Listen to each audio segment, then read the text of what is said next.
Hello, my name is Brant Hunt. My channel is simply Discerning What is True. Today is the ninth day of November 2025, and the year is going by, quite frankly, pretty quickly. Won't be long to be Thanksgiving and Christmas here in the USA. So I'm going to be continue my read. This will probably be my third installment tonight. Will be the last. Um, this book is written by a gentleman that probably very few people even ever heard of him. A friend of mine and a close friend, that is, Bill Langdon, suggested this guy. His name is Zeb Ben Shimon Levi and Halabai. That's correct. Kabbalah tradition of hidden knowledge. This is hidden knowledge, folks. Psychology's been it's a new deal. We think it's a new deal, but the Egyptians went into it, especially in their time. But they use what I call gods to represent that. You see, personality. But anyway, I would thank my friend Bill Langdon for all his goodness to me and his wisdom to share the particular books with me.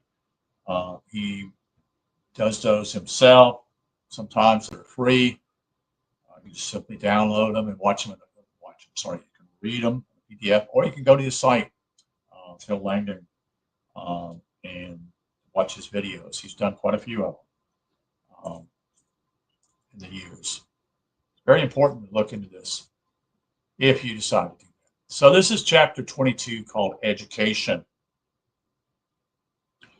In the process of incarnating, we have seen how there are several stages of cognition. The first is the sensory motor phase, in which the infant discovers and moves within the physical world.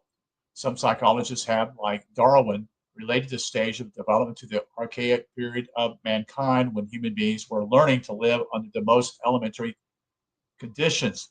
Life was almost entirely materially oriented, and the chief concern was to learn how to move about in physical time and space. While infinite is only concerned with a day at a time, infallible human race had to deal with the annual cycle of the seasons in order to survive. Nothing was as readily supplied as mother's comfort. This archaic stratum is seen by some psychologists in our most primitive instincts, which later become the mainspring of the ID nefesh level of our being that rises up through the coup of the body. The next phrase is seen as the Yosada mastery of symbols. Here, the child learns to articulate and play with abstracts, nursery stories and pictures, games with imaginary people, and toys. Take on powerful significance which feed the fantasies, I should say, that goes on in this child's mind. This stage is related to history, to the time when men saw gods, little g, and ghosts, little g, everywhere. Many peoples never got beyond this epoch, but some did develop this imaginary capacity to a high degree, producing myths like the Greeks. The phenomenon is common to every nation and is part of the forward educational system. The tales of George Washington, who as a boy never told a lie, and the courage and skill of William Tell are classical examples of mythical heroes, as are the animal symbols of the various nations like the Russian bear or the American eagle.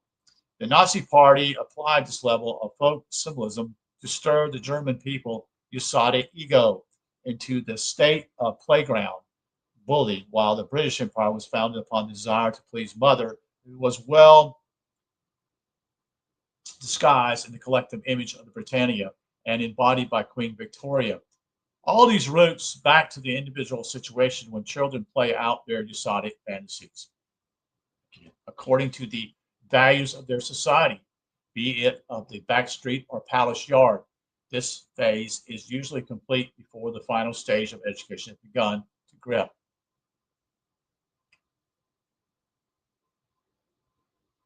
Figure 27 again deals with what I call education. This can be seen in two ways. There is the other, I should say not other, but outer, where exterior results matter in attaining a good job or social standing. Then there is the interior process of conscious evolution. This requires, for example, freeing oneself from the super ego idea of reward and punishment of one society. That is vital in the development of individuation. The elements set out in the tree have to be viewed in outer and inner ways. Religion, from an esoteric standpoint, is not about the form of custom or belief, but the content of right action and truth. And that's a quote from the author Haleve. To educate is to bring out the latent talents of a child as the analytical qualities of Hod, combined with Jasad to emerge as its capacity for imagery, I should say, not imaginary, but imagery and invention. Symbols join with facts, come as they are absorbed, integrated into the psyche. The chief mode of perceiving the world. Symbols overlay the senses with highly subjective filters that covert the dark. For instance, into a space for devils and a sound in the night to a sinister or reassuring noise, just as it might have done in our remote ancestors. That is, they would be out in the woods, you see. Most people long ago didn't live in the cities. Most people lived out in the woods or out in the rural areas of their country. That's changed a lot here in the last 200, 300 years. More people, more gradually going to cities. Anyway, got off this. Abstracts such as letters and numbers learned at this time open up entirely new dimensions. Stories about faraway places and the mysteries of measurement take the child into what is, in fact, the world of Yusara, where imaginary problems can be set and solved by mental manipulation and calculation. Here's the basics of all magic as children perceive, like their remote ancestors, the world of formula and spells. This level is still with most people, as it witnessed in the great interest in fantasy. There is not a great deal of difference between ancient folk stories and modern science fiction. The saga of King Arthur's knights and the Star Wars movies about the Jedi Knights of the future come from the same level of genre. As does the mythology about medicine and psychology. Around the age of 7, all the Hotum skills that have been acquired, like physical competency in gesture and handling and symbolic manipulation in imagination and problem solving, begin to be rationalized.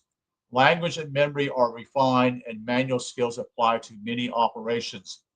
Most complex games are played, and a deeper interest in the greater world emerges in the investigation of nature, or what I call natural and human history. Science starts to take the place of fantasy and practical experience at school and in the home with plants, animals, and machines. Develop appreciation for concrete operations in which logic is used to determine results and creates desired effects. The irrational Yasada factor is still there in day and night dreams, but slowly the logical method of Han takes charge. Historically, that is, this corresponds to the period of the great stone circles like Stonehenge, which are practical as well as symbolic structures built and plot and calculate the movements of the stars, the sun, and moon. This is also the period of ancient Egypt, whose culture was a blend of high magic and precise calculation. However, we still see Yasad present at examination time when children take their mascots into the examination room to bring them luck. You see, magic is not dead. The acquisition of concrete skills allows the psyche to develop the Had-Yasad Naku triad to its operational capacity. This is seen in the exacting demands of children in their rules about life as they start to apply the limits imposed upon them by the superego on the pillar of structure on those about them. It's not permissible to cheat, nor should a toy tank or doll be inaccurate or badly made. Adults are expected to behave as grown-ups, or there is no trust or respect. All these are qualities of the left-hand column of the tree. Games become highly organized, and talents in art and science are developed to a fine degree. Cleverness is admired, and tales of bright children outwitting adult villains are popular, although the style is now the young computer genius. As a child approaches 11 or 12, the qualities of Nezad are aroused, although not as yet sexually. This brings about the next phase of what is called formal operations, end quote. Here the completion of the great Makuk Had Nezad triad with Yesod at the center gives a power and feeling dimension to the psyche. By this time, a school is not just a place in which to study, it has a well-organized social structure with a strong system of relationships.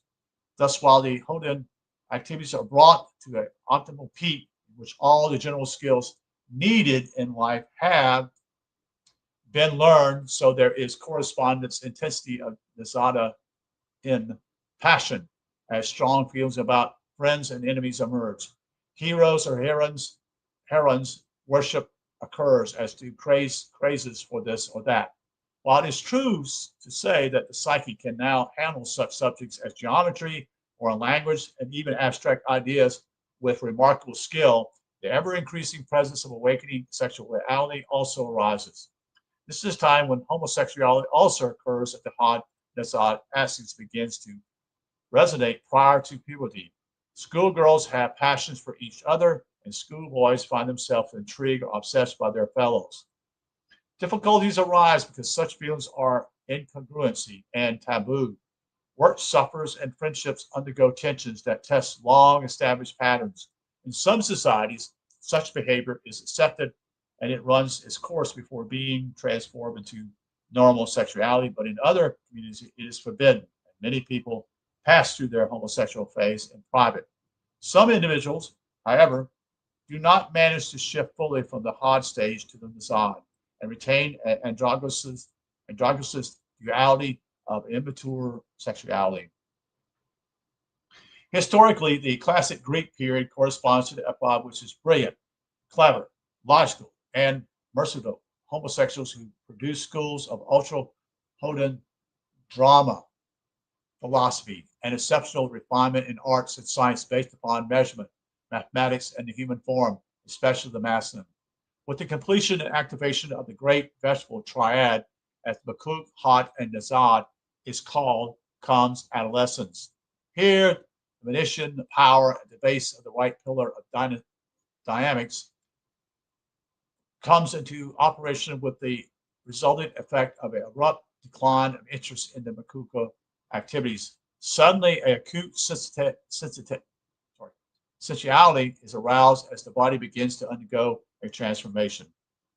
Nezad stimulates new growth as body hair and breasts emerge and the male chest and the female hips enlarge.